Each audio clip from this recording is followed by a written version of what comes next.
মানুষের নিয়ে পেলে দেখ আমরা চাকরি লাগবো না, চাকরি আমরা নিজেরটা নিজে বের করে নেবো। সরকারি ভাবে আমাদেরকে যাওয়ার ব্যবস্থা করুক, যেহেতু আমাদের নিয়ে যাক না তো মেরে ফেলাক। ভাবে নিয়ে যাবে তো আমরা জানিনি, আমাকে নিয়ে যেতেই হবে না। আজকে 28 সেপ্টেম্বর এই ভিডিওটা ধারণ করা হইতেছে।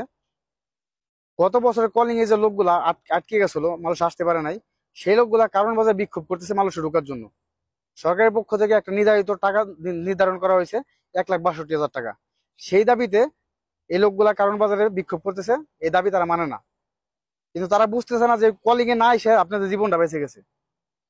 গত বছর কলিং এ যদি আসতেন 5-6 লাখ টাকা যদি আপনি সুদে আনতেন বা ঋণ করে আনতেন, কিস্তিতে আনতেন, সেই টাকা আপনি পরিশোধ করতে পারতেন না। আপনি বাংলাদেশে আছেন, খাই দেয়া একবেলা দুই বেলা যাই খান না কেন, খাই দিয়ে বাঁচতে পারতেছেন।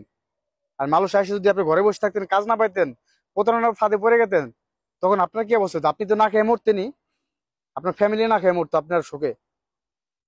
কারণ আপনার ফ্যামিলি ঘরে ঋণের বোঝা আপনি ফেলাই দিয়ে আসতেন। সো আমি যেটা বলবো, মালয়েশিয়া আসেন নাই, আসতে পারেন নাই, অথবা কপালে ছিল না, যদি পারেন টাকাগুলো উঠাই নেন। মালয়েশিয়া আসার জন্য তো পাগল হবেন না। মালয়েশিয়াতে কিন্তু ভাই গতবারের কলিং এর লোক খুব সুখে নাই।